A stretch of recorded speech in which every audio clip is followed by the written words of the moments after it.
The House Freedom Caucus presented two options to Speaker Paul Ryan to hold hearings to impeach IRS Commissioner John Koskinen, or they'll force a vote on the House floor. This as the IRS stands accused of continuing its targeting of conservative nonprofits. This is after all of the scandal has been out there, and of course, so far no one has been held responsible. Joining me now, Gina Loudon, Christopher Bedford, Kelly Riddell, and Kirsten Haglund.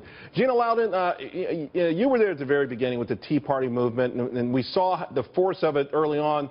So did the Obama administration. But I find it amazing to this moment, to this very moment, though, the IRS continues to mistreat that group, and no one's paying a price.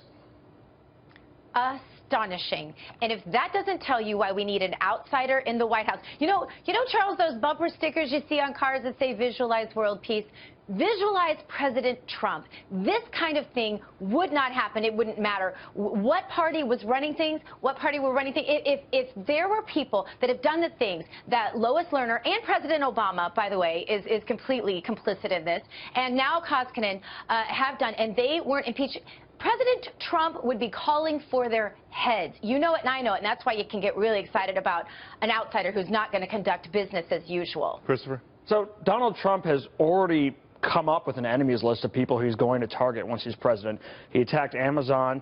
I mean, his likely pick for AG is Chris Christie, who has a possible history of targeting political opponents. But the problem with Obama's White House right now is there's a culture, and it hasn't changed at all. I mean, we found out a few weeks ago that James Rosen's piece on Iran, his questions was completely deleted with no accountability. They're targeting conservatives with the IRS.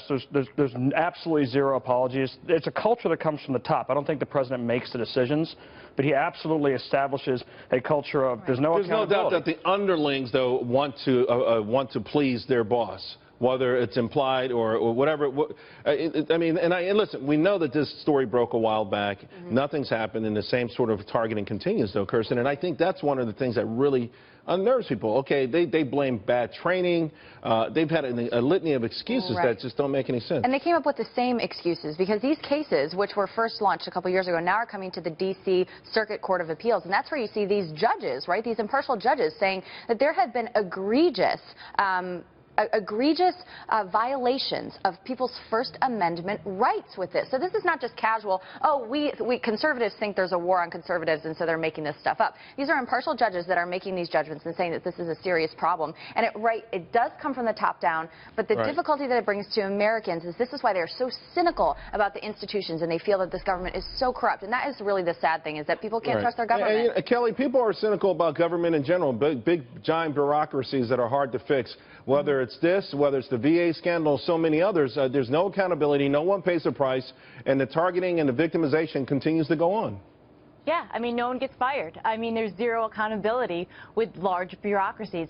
One of the things that I find amazing is of like the 41 groups that were targeted, there are still 2 groups who have not received their 501c3 status and are still being actively monitored by the government.